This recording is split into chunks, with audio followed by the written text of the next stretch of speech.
皇上，李云之子李守节到。那周光训呢？朝廷派去抚慰李云的周光训有没有一起回来？没有，被扣住了。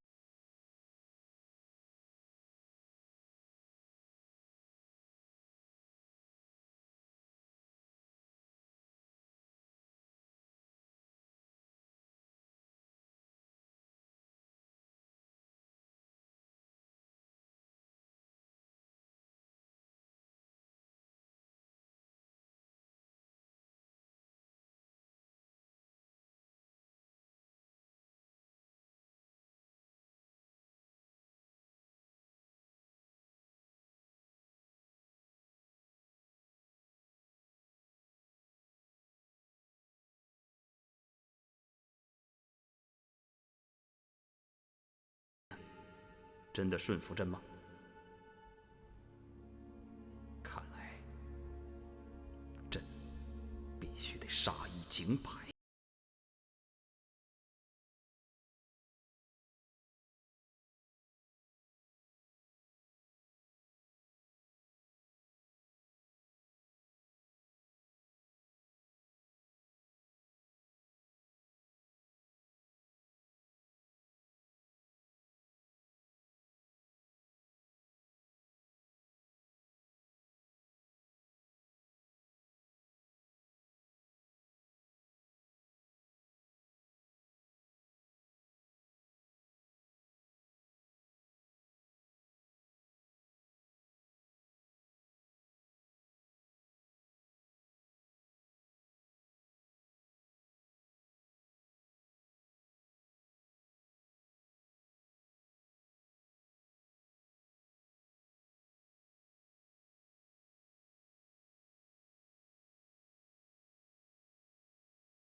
传李守节觐见。传李守节觐见。传李守节觐见。臣李守节叩见陛下，吾皇万岁，万万岁！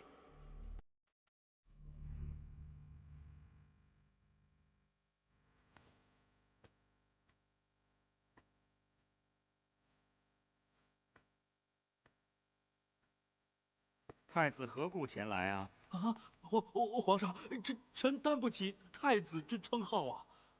哼，你父亲要反叛朝廷，自立为帝，你不就是太子了吗？皇上，家父绝无此意，请皇上明鉴。绝无此意？那朕怎么听说你父亲为了联合北汉反宋，而你又为了劝阻你的父亲，差点害得你们父子二人反目成仇呢？皇上，朕封你父为中书令，又封你为皇城使，看守宫城，目的就是希望得到你们父子二人的信任。唉，可叹李云呐，他执意要跟朕作对。皇上，一切都是北汉起义，家父托臣带了北汉留军的密信，要呈给皇上，以示家父的忠心。这只不过是李云的缓兵之计，他要是有心臣服，又怎么会扣住朝廷的特使周光训呢？朕还要告诉你，你父亲派你前来，不过就是希望朕把你给杀了，好让他有一个起兵的借口。哼，朕不会杀你的，朕不但不杀你，还要你回去传话。你回去告诉李云，就说朕再给他一次机会，如果他执意反抗，朕绝不会手下留情。是，臣遵旨。故知胜有五：知可以战与不可以战者胜，识众寡之用者胜，上下同欲者胜，以愚待不愚者胜，将能而君不欲者胜。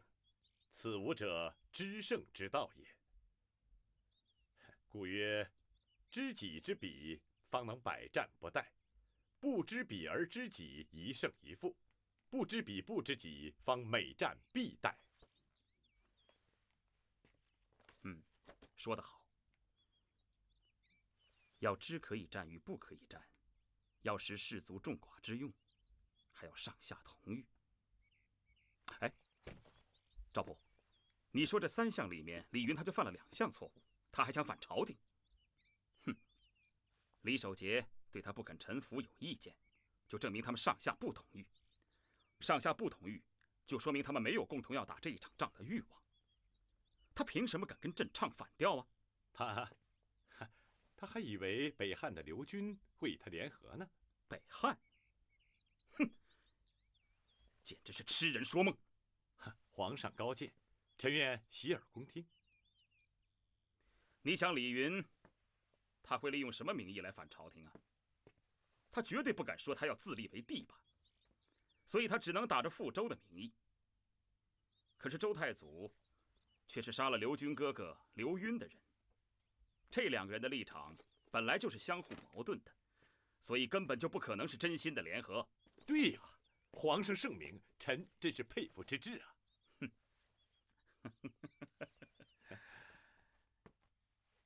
哎，对了，陶谷出使唐国有1个月的时间了吧？共有1个月05天了。有消息传回来吗？有，抵达金陵10日后，曾派人回报说，已让唐国见识了何为大邦威仪，说绝不会有辱使命。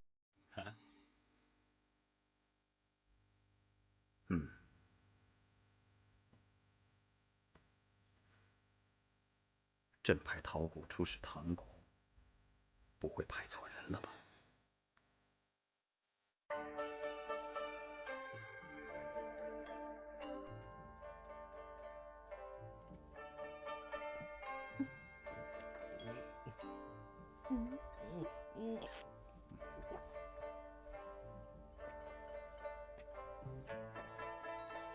王爷，您看到了吧？咱投其所好，准没错。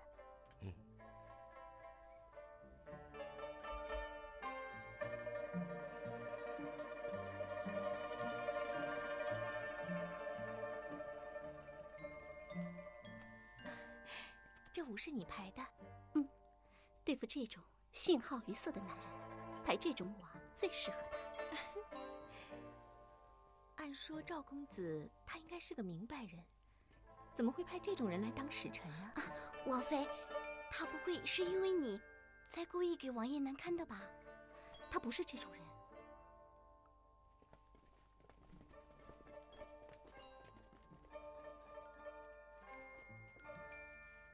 陶大人，诸位大人，李从家敬各位一杯，欢迎各位来到江南，粗肴薄酒不成敬意。来，哪里啊！江南文风鼎盛，斯文秀雅，下官倒没想到唐国女子竟会如此开放，真是令下官大开眼界呀！斯文秀雅，哼，那是指过去吧？现在的唐国，我倒觉得是低级肤浅，俗不可耐。吴王，您写给王妃的那首“绣床霞屏娇无挪，烂绝红容笑向弹郎唾”，那岂不比这更香艳刺激？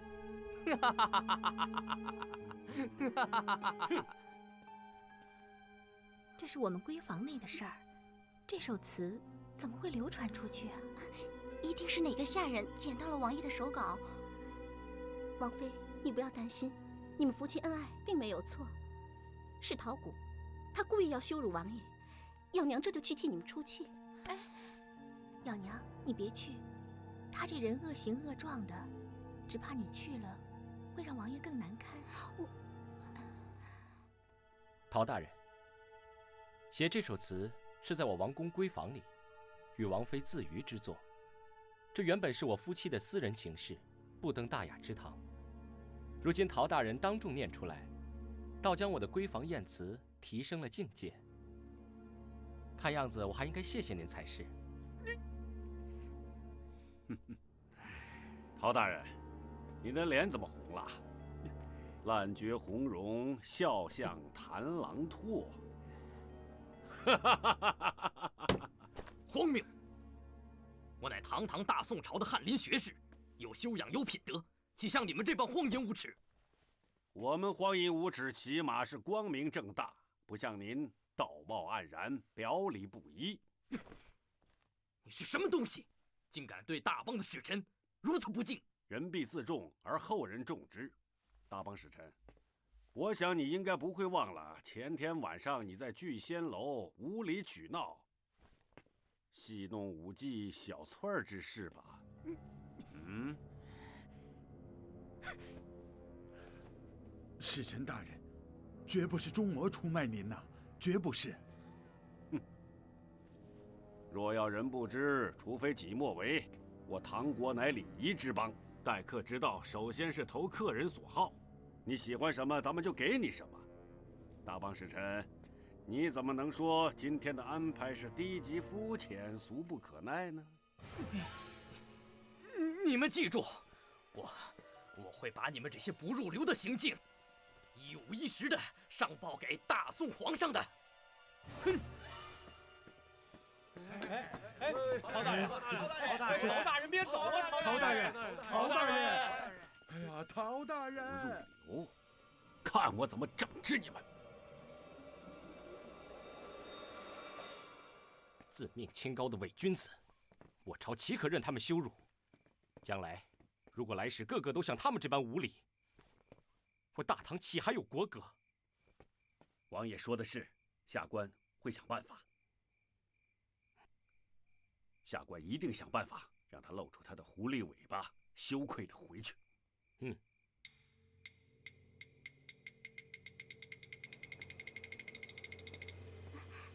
大人，请留步。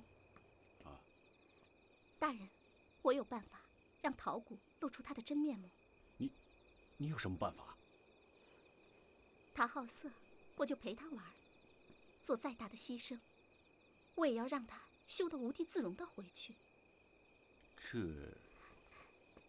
相信我，我做得到。咬娘平生最看不起这种傲慢的伪君子。以前在酒楼的时候，多的是比陶谷更难缠的客人，所以姓陶的难不倒我。不好吧？你是王爷和王妃的朋友，我怎么能让你受这种委屈呢？就因为王爷和王妃当我是朋友，我才要这么做。我不要王爷王妃受辱，我是心甘情愿的。姚娘，你的一行让人感动，可是韩大人，让我去吧。为了大唐的将来，为了朝廷的尊严，为了讨回王爷今日所受的屈辱，大人，姚娘求您了。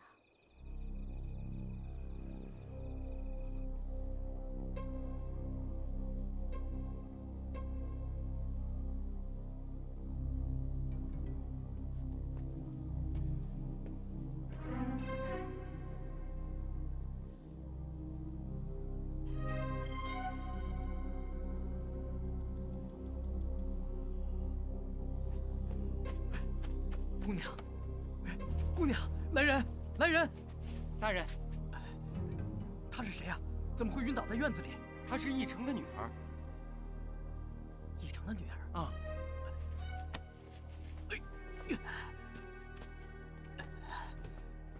哦，快去倒杯水来。哎，是。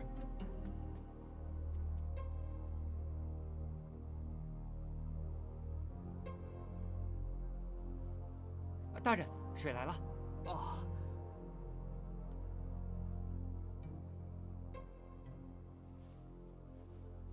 姑娘，姑娘，姑娘。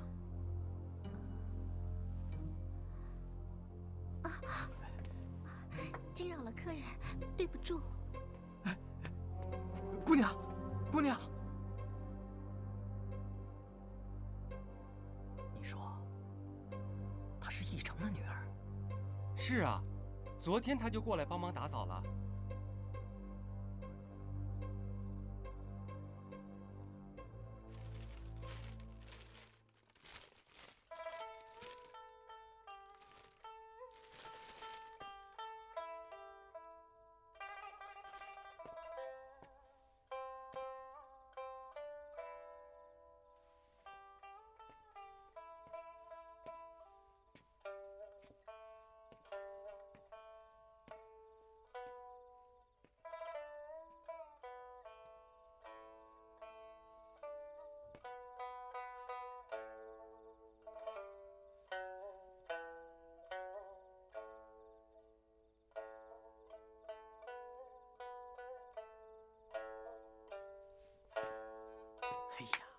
姑娘真是琴艺不凡呐！奴婢见过大人。快快请起。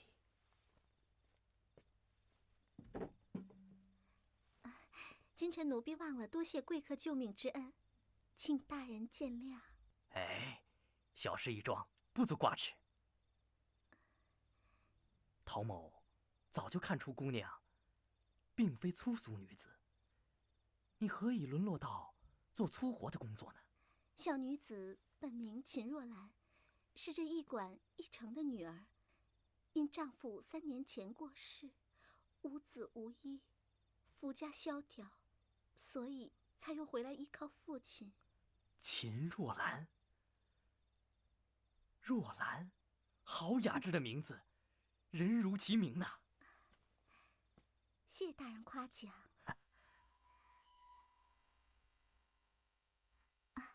若兰略脱文墨，今日打扫大人房间，看到您房里有不少书帖墨宝。你喜欢？我教你啊。可以吗？写意，这单一的一画，看似简单，其实不然。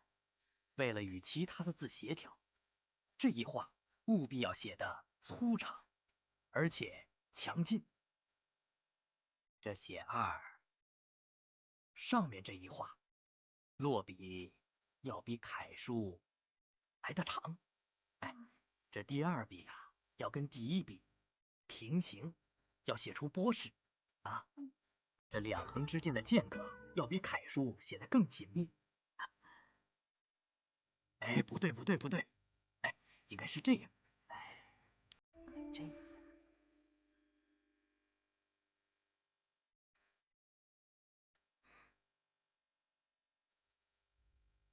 你的手又细又白。大人。哎，若兰，你若不嫌弃，就跟着我。从今我会教你写各种字帖。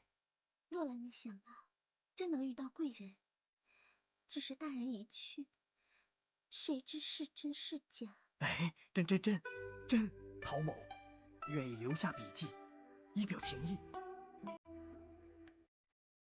大人。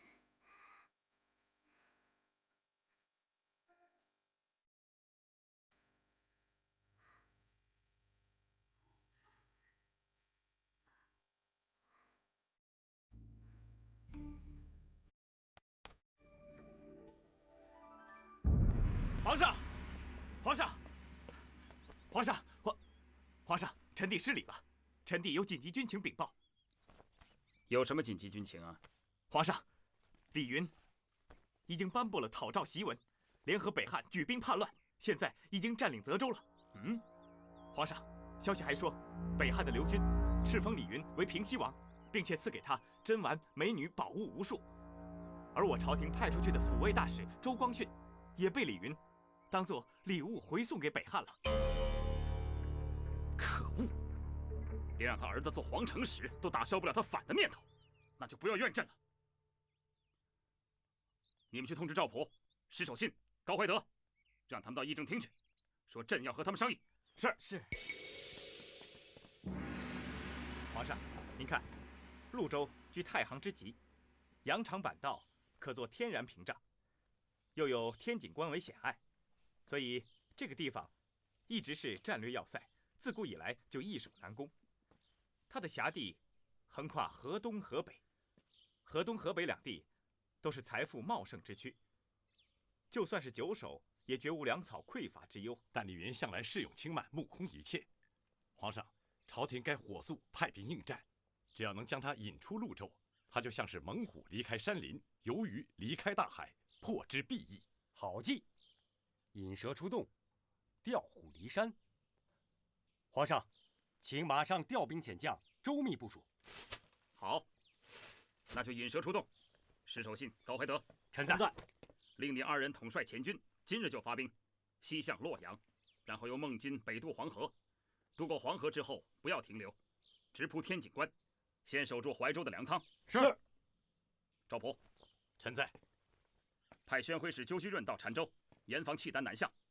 升河北邯郸团练使郭进为防御使，叫他抵御北汉。是。再调派慕容延昭和王全斌率军从潞州东面进攻，与石守信、高怀德两面夹击。等你们在前方完成部署之后，朕要御驾亲征，亲手剿灭李云，给其他藩镇的节度使一个警示。是。皇上，您要御驾亲征，那京城的安危呢？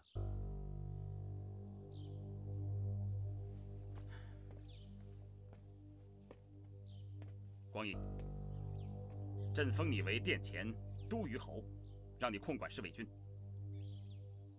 然后再派吴廷祚为汴京留守。光义，朕就把京城交给你们了。谢皇上。韩令坤，臣在。派你驻守河阳，进可作为进攻李云的侧应，退则可防御京师一旦有变的阴影。是。皇上，您这部署缜密严谨，真是滴水不漏。你们统统退下吧。是。赵普，啊，臣在。你先留下。是。扬州的李崇进蠢蠢欲动，朕现在最担心的就是他会同时起兵啊。据安有圭来报，翟守寻已经绊住李崇进，他不发兵了。皇上还是不放心。朕一定要有10分的把握。只要他不出兵，那朕就可以全心的对付李云了。只要是灭了李云，往后就用不着担心了。可是封官都已经封到顶了，皇上您还有什么想法？这样吧，派陈思悔去，携带丹书铁券，赐给李崇进吧。丹书铁券？是子孙世代永享刑罪豁免权的丹书铁券吗？不错。无论如何，都得笼络他，否则他找来江南唐国联手，这局面就难以控制了。是，臣这就去办。等等，出使唐国的人回来没有？大部分官员都回来了，都说唐很平静，只有陶谷还没回来。他派人回复说，他还在那儿搜集什么碑文。去信催他回来吧。是，臣遵旨。臣告退。小心点儿，小心点儿！这些可都是我费心搜集的宝贝，知道吗？哎，快，小心啊！哎，小心啊！陶大人，若兰，哦，走。若兰，那一夜你我，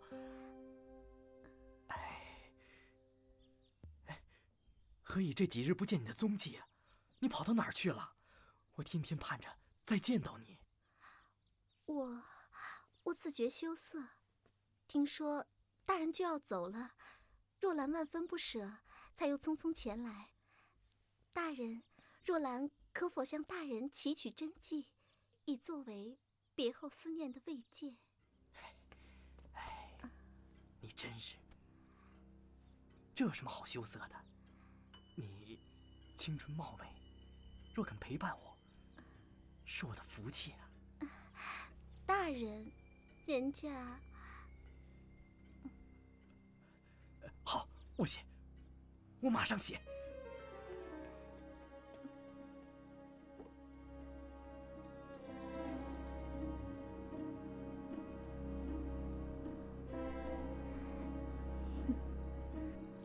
王爷，好姻缘，恶姻缘，只得游亭一夜眠。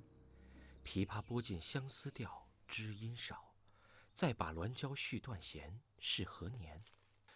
这是王爷，陶谷那个老色鬼在咱们面前摆臭脸、摆臭架子，姚娘不过花了点小小的心思，就让他原形毕露。王爷，我们应该拿着这铁证入朝，我大唐所受的侮辱，我们要陶谷通通还回来。姚娘现在人在哪里？姚娘说她不过来了，她说能为朝廷做事，她很高兴。王爷，姚娘为我们做的太多了，你应该去感谢她。药娘交代了，她说真的没什么。她说能为朝廷做事，她真的很高兴。我是该去好好谢谢她。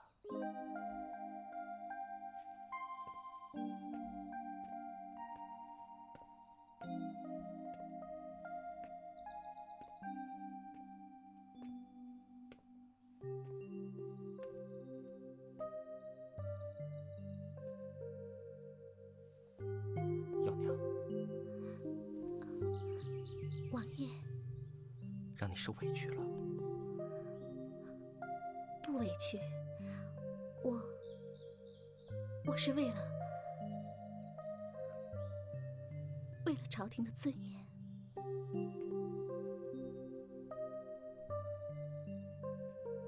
你鼎力相助，我真的无以为报。我这一辈子都不会忘记你。王爷，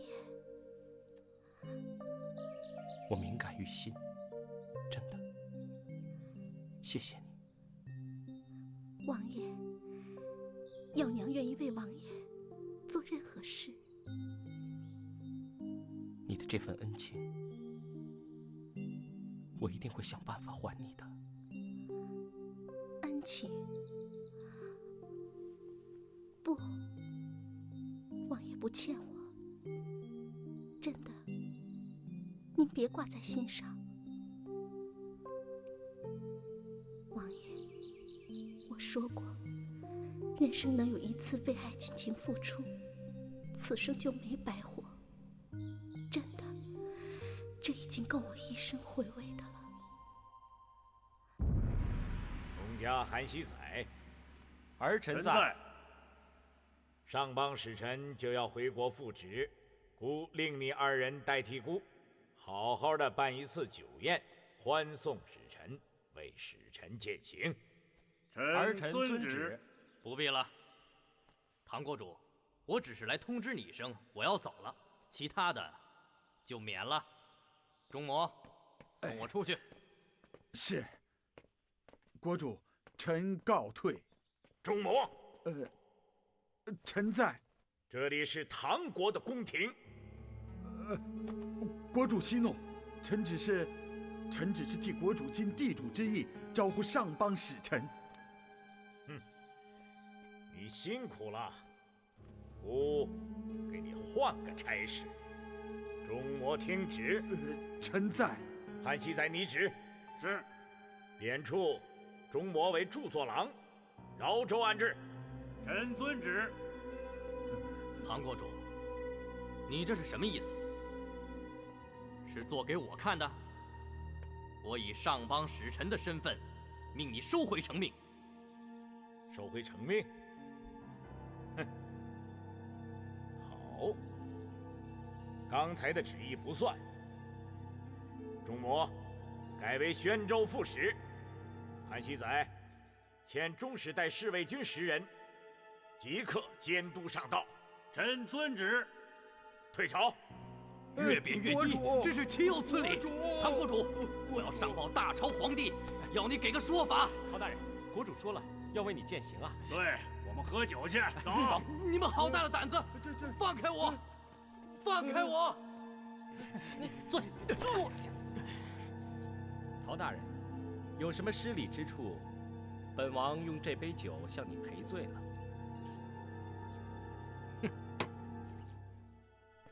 陶大人，你没看到我们王爷在敬你酒吗？你为什么不喝？看样子陶大人是觉得我们的酒杯不够大，不成敬意。厚德在，取碗。是。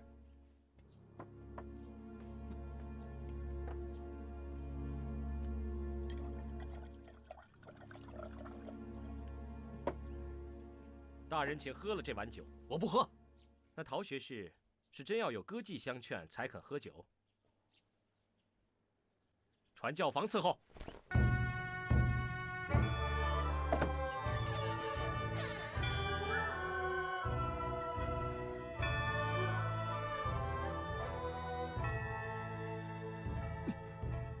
好姻缘得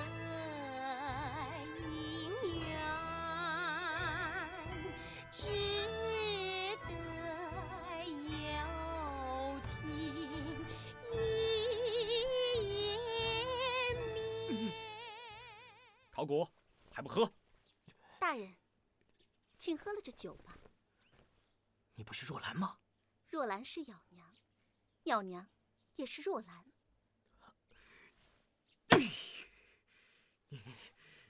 你们设圈套整我，你们欺负我一个人，你们……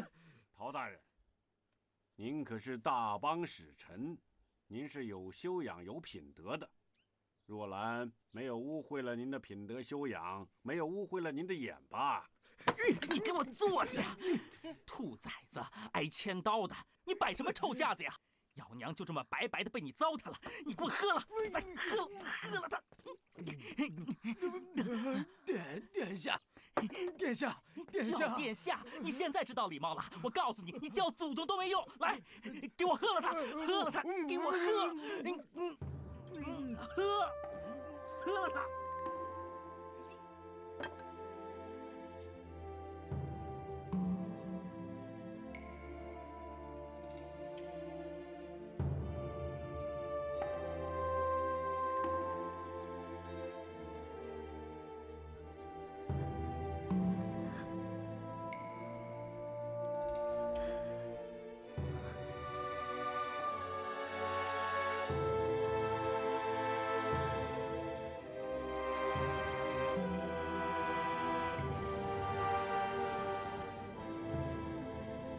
大人，我们可以出发了。陶大人，韩熙载特来送行。怎么，就你一个人？哼，此一时彼一时，经过了几个月，由我一个人来送行，不错了。唉，是我自己搞砸了，也不能怪你们势利。虽然如此，下官还是备了薄酒茶点，特来为大人送行，祝大人一路顺风。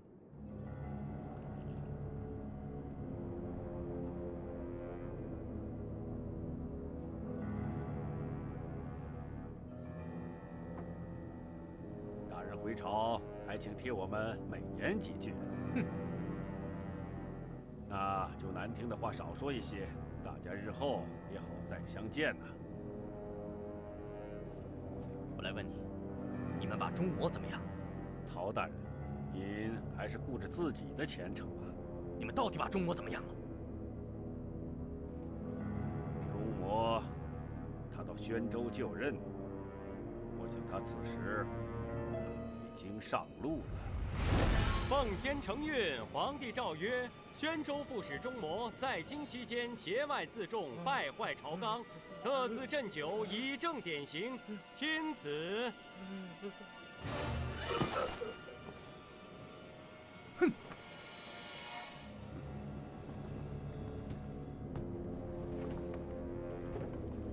大人慢走，一路保重。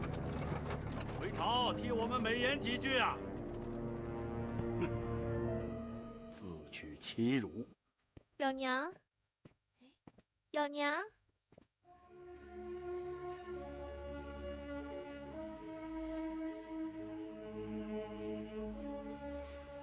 水到入风尘，总有不堪处。花落花开自有时，只求一春种。千帆过尽，弱水三千一点露。繁花似锦常在心，莫问奴归处。选择不告而别，是不要大家对我怀有莫须有的感情负担。我真的是心甘情愿的去做这件事。王妃，你了解我说的吧？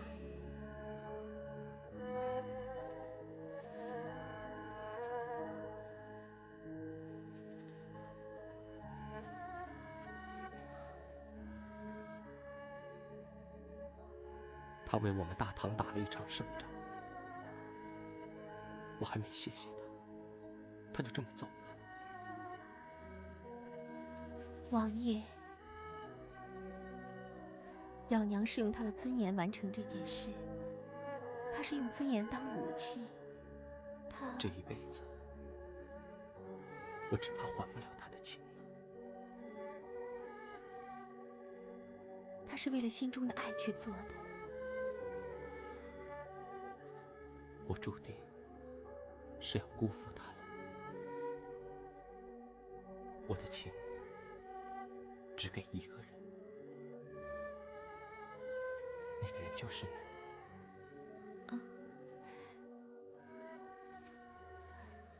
王爷，你去找咬娘，请她回来。情我是还不了了，让我在别的地方补偿她。她舞跳得很好，我一定要为她搭一个属于她的舞台，让她尽情地跳，直到她不想跳为止，好不好？臣妾去找她回来。她是一个难得的至情至性的人，是个好姐妹，臣妾也不愿意她流落街头啊。公元960年8月，赵匡胤平定李云，凯旋荣归。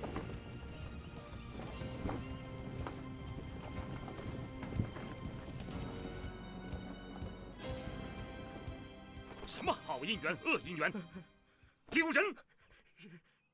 妄自尊大，傲慢无礼，酗酒大醉，侠怒无忌，真是丢尽我上邦大国的威仪。皇上恕罪，皇上恕罪，真是被强灌了酒才。人家怎么会强灌你酒啊？都是吴王设的圈套。要不是你失礼在先，人家怎么会对你设下圈套？皇上恕罪，皇上恕罪。朕要你画的唐国军事要塞图呢？军事要塞图？哎呀，真该死，真该死啊！你，真该死！哼！要怎么罚你？朕还要好好的再想一想。滚！是，谢皇上，谢皇上，臣告退，告退。哼！这个媚臣，早知道这种人最会欺上瞒下。朕不过是看他写诏书的功劳，给他个机会，还他个人情，让他去表现。没想到到了外邦，他却狐假虎威。这种人还能让他在朝廷身居要职吗？皇上顾虑的极是。哼，倒是吴王设圈套，有意思。这正是朕所认识的李六，是个有头脑的人。皇上说的就是吴王李从嘉。朕当初曾经跟他打过交道。他倒是一个有诗文才气的人，可是他对朝廷不感兴趣啊。哼，没想到啊，命运却把他推到太子之路了。一个对朝政从来没兴趣的人，居然也能把陶谷整得七荤八素的，可见他是个对手啊。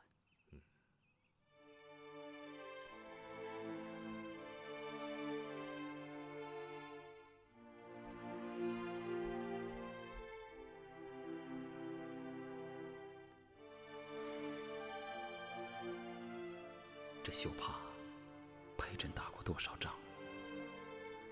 陪朕度过了多少个白天和夜晚？无论孤寂，无论心烦，看到这绣帕，就能让朕的心定下来。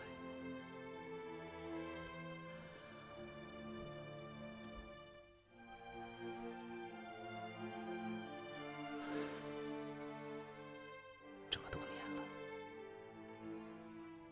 朕怎么就忘不了他呢？娥皇啊，娥皇！要不是当初你给朕的期许和鼓励，怎么会有今天的朕呢？如今，朕已经贵为皇帝了，你为朕高兴吗？朕对你总是念念不忘，你呢？你偶尔也会想起朕吗？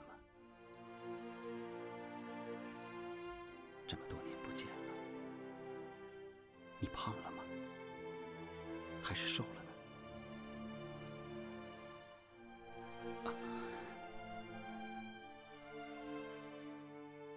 真的好想再见你一面呢。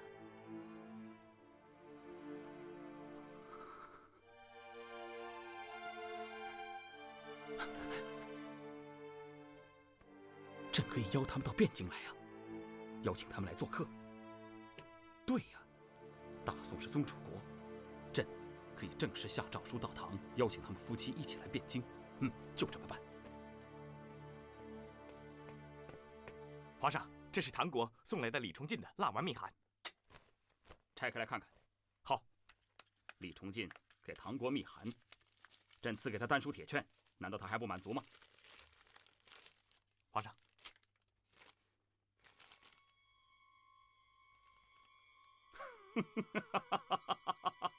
皇上，怎么了？这个李崇进，他想联合唐军反叛，他早不反晚不反，偏偏选在这个时候反，朕正愁找不到借口征讨他，这李崇进简直是自寻死路。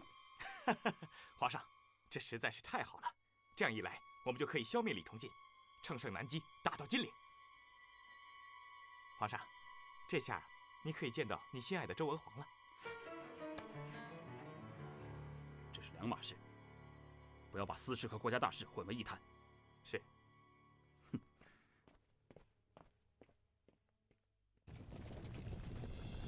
皇上，您这次不像去打仗，倒像去为首打猎啊。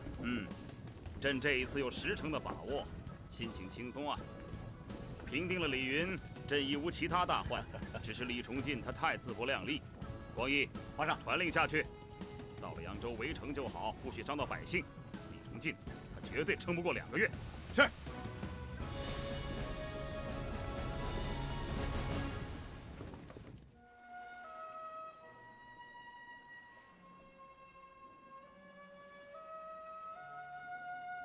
大哥，这一仗打得实在是太轻松了。您看，对岸就是金陵。如果现在您下旨，攻取金陵指日可待。你说要乘胜打到金陵，大军要征服江南，光是过江就是个难题。如果要战，就得有10成的把握，否则朕是不会贸然出兵的。是啊，此事是应该从长计议啊。大军要过江，的确是很麻烦，但一个人要到金陵，就简单多了。数年前，朕夜探娥皇没有成功，今日既然朕来到这里，就一定要见到他。大哥，臣弟觉得，您现在身份可不一样了。再说您刚刚得到天下，人心尚未稳定，您要现在贸然前去的话，实在是太危险了。臣弟觉得，倒不如让臣弟陪您一起去吧。不用了，朕自己会小心的。你记住，这件事千万不能透露出去。大哥，朕不在的时候，这里还需要你帮朕好好的盯着。国事朕都已经安排妥当了，如果有什么突发情况，你就跟赵普一起商量解决吧。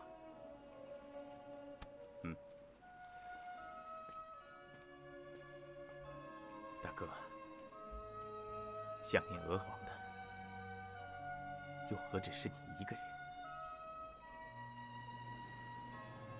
为了我大宋，你不该如此。王妃，我打听出来了，养娘就在前面的绣楼里做表演呢。真的？希望我们一去就能见到她啊！王妃，您知道吗？今天是七巧节。七巧节？对呀，晴儿刚才还买了这个，您看可不可爱？好多人在卖小玩意儿呢。七巧节是王爷的生日，我差点给忘了。啊，我们赶紧去把咬娘给找回来，把咬娘找回来，就是给王爷最好的生日贺礼。走。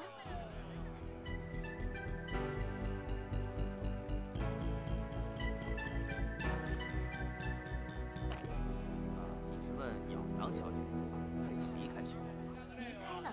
她到哪儿去了？哟，这就不清楚了。那老板，他走的时候说过要去哪里吗？没有啊，哎，真对不起，我是真不知道啊。哎，老板，麻烦你再好好想想。那他离开多久了？离开多久了？他来我这儿没几天就走了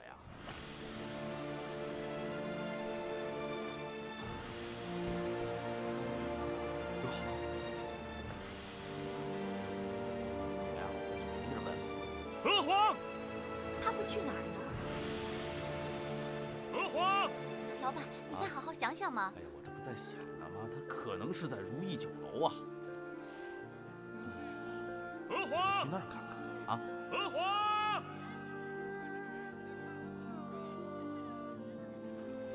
娥皇，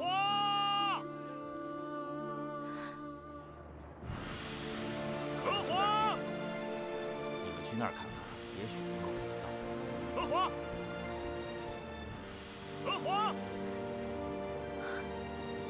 娥皇，娥皇。好多人看着表演呢。王妃，怎么会是他呀？是那个人。他怎么会在这儿呢？他不是应该在皇宫里吗？他不会是来找你的吧？不管他是来找谁的，我们都不能见他。快走！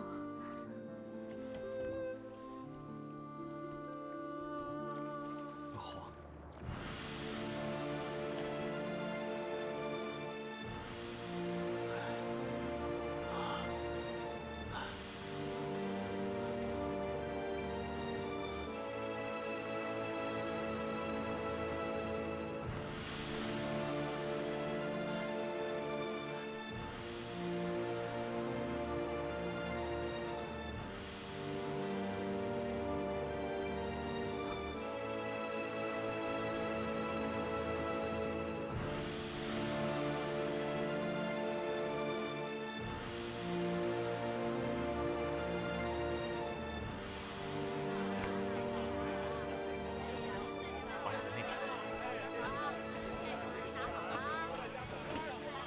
跟着走。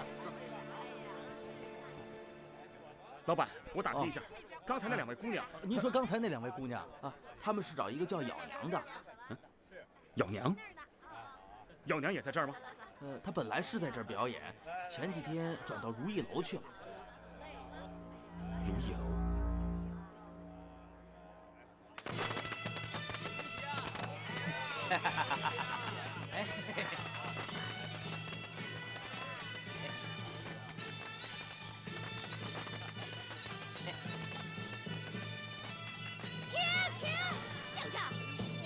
什么花样啊！停！别再吹了，吵死了！有你这么抢亲的吗？老娘活了这一大把年纪，还没看过像你这么耍无赖的。想娶谁，谁就要嫁给你啊！哼，真是笑话！天下还有没有王法啊？我警告你，你要是再不走，我就把你送进衙门去！我怕你啊！我告诉你啊，咬娘是我从小许了婚的人，那是我的女人。你赶紧让我进去啊！谁要敢拦住我，我跟他拼命！你说什么鬼话呀你？你来娶她，她同意嫁你了吗？啊？她同意了吗？她同意了吗？你说她同意？我娶她，我是让她享福，她没有理由不同意。我告诉你，你赶紧让我进去啊！再拦住我，我砸了你的破店！好，你敢耍无赖，我这就去报官！你报！大娘，让我来处理。咬娘，我就知道你会出来，我知道你心里还有我，你明白我的一番苦心，对不对？你这是干什么？我娶你啊！江正，我到底什么时候说过要嫁你啊？小时候啊，小时候玩过家家的时候，你说过要嫁给我，我也说要娶你的。你有没有问题啊？我跟你说过多少次了，小时候说的话怎么可以当真呢？为什么不能当真啊？我从小到大一直说喜欢你，我从来没有变过。你没变，可我变了。你快走，别再来烦我。你，咬娘，如意楼都是真的，你就嫁给我吧。看起来还挺热闹。你快走啊！快走啊你！哎呦！你再敢过来试试！你，咬娘，这些年来，我南北奔波，不择手段的赚钱，都是为了你啊！我现在有积蓄了，我能养活你了。好啦，你要我怎么说你才能听得进去啊？你听清楚，我们不适合，不适合你懂吗？就算你赚再多的钱，我也不会要。我不喜欢你啊，江正。我知道你对我好，可是你知道，感情的事，是勉强不来的。我真的是不喜欢你啊！回去吧，你要娶的应该是一个老实、顾家，可以帮你生儿育女，可以相夫教子的女子，不是我这种人。我不回去，我就喜欢你。你相信我说的话，别的人我都不要，我就要娶你。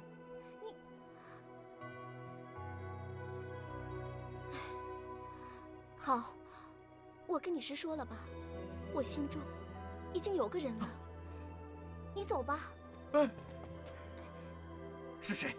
我不信，除非你真的嫁了人，不然我不会放弃的。哎，你这个人死皮赖脸的，你还真缠上瘾了你啊！干什么？走吧。还多管闲事你！哎呀！哎！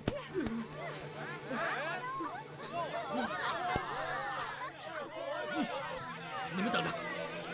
你们等着！怎么回事啊？老鼠看到猫了！哎，怎么走了？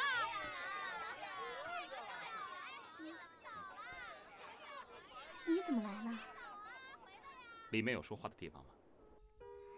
他是我小时候住在归德府的邻居，从小我们就常常在一起玩，我们总是扮夫妻。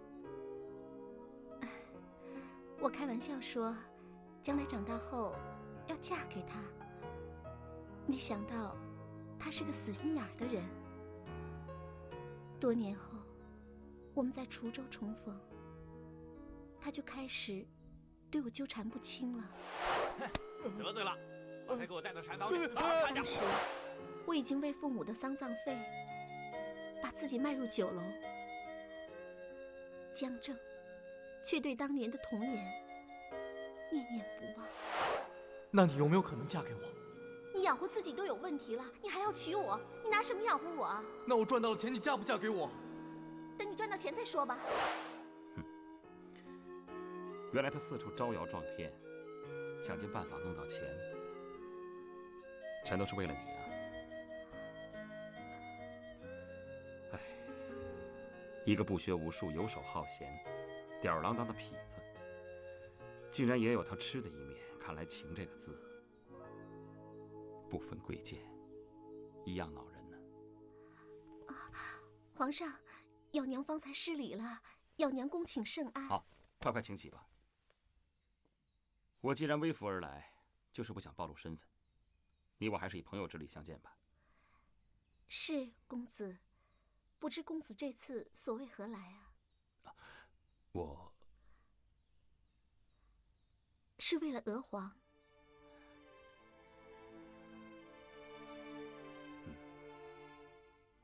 刚才我看见他了，他到绣楼找你。绣楼的老板告诉我，说是来你这儿了，所以我就追到这儿来了。他来找我？他没来吗？难道他在躲我？他不想见我吗？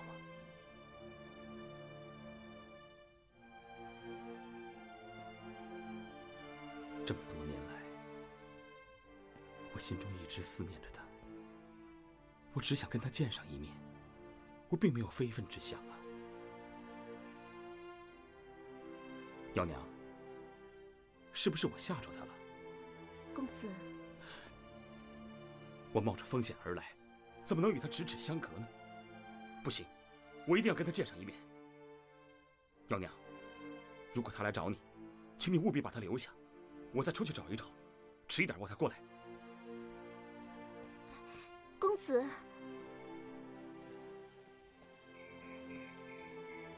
王妃，我们这一趟是为了找咬娘而来，不能为了避开那个人而不找咬娘啊。再说事情都过去了，就算真的遇到他，那又何妨？说不定他也不是来找您的，也许是我们多心了。那他是来干什么的呢？如果他不是来找我，我就更应该了解他来的目的。现在他是大宋皇帝，我是唐朝王妃。如果他真是来探听虚实的，我就更应该利用这次机会拉拢两国的关系，建立两国的友谊呀。啊，晴儿，那我们现在就去找咬娘。那你真的不怕会碰到她了？不要紧，碰到了就见面吧。晴儿现在就去备轿，我们直接去如意楼。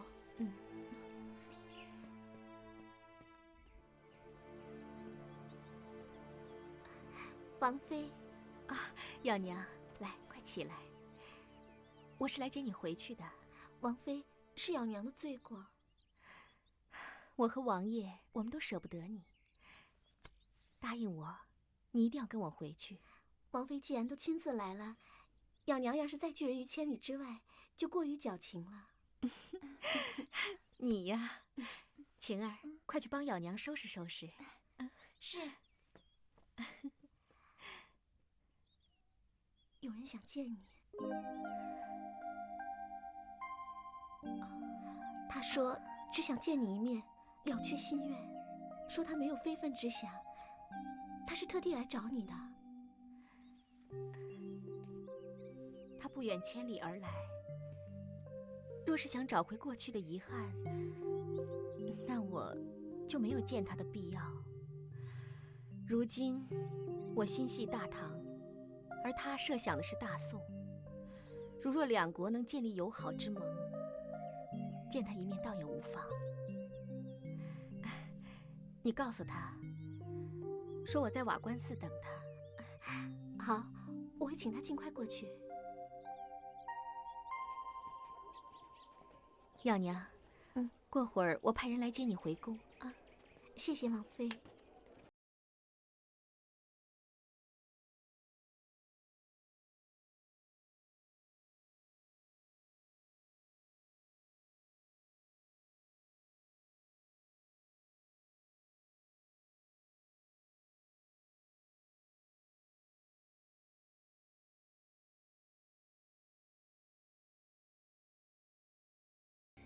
施主，客人到了，请他进来吧。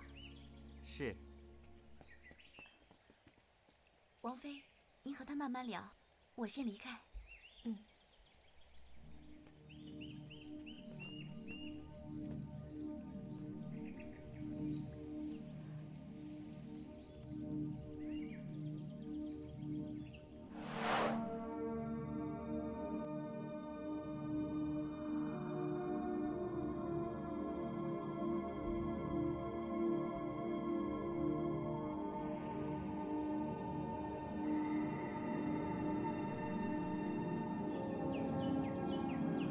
是我，对不起，让你失望了。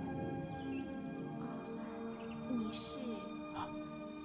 在下赵光义，赵匡胤的弟弟，本名匡胤。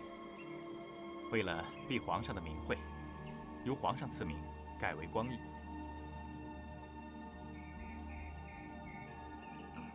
是他让你来的？不是，我想提前来见你，和王妃先说上几句话。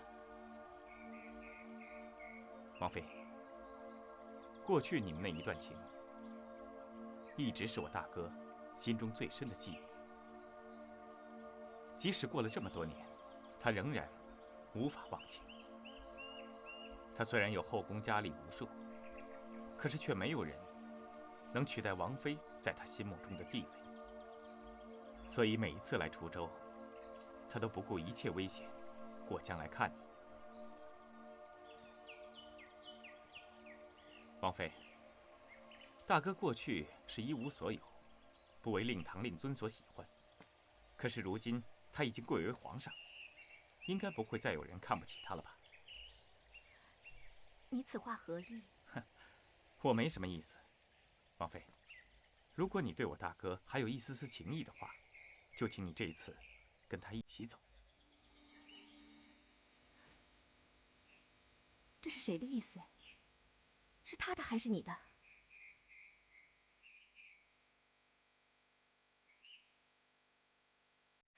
如今我们已各有所属，也各有各的责任，王爷怎能说出这种话？我只不过是想弥补你们的遗憾，了随你们的心愿。真爱无悔，是贵在他动心起念那一刻的纯真与无邪。我和你大哥虽说两情相悦，可是缘分终究难圆满。如今事隔多年，过去的情分也早已时移世往。莫说各有牵挂，就是以现在的身份，也绝不可能做出这种事来。果然是个才德兼备的女子，难怪大哥对她无法忘记。那既然如此，王妃又何必与皇上有此一见呢？正如你所说，他对我还是念念不忘，还想着再见一面。他越是对这份情放不下，我就更有责任帮他解除这纠结。我希望能将过去的这段情分化作一份友情。他这个人，一旦专心一件事，就心无旁骛。从当年他看到百姓困苦，就立下大志，要救百姓于水火之中。如今他夙愿已偿，天下底定，我真不愿意他的未来因为我而乱了方寸。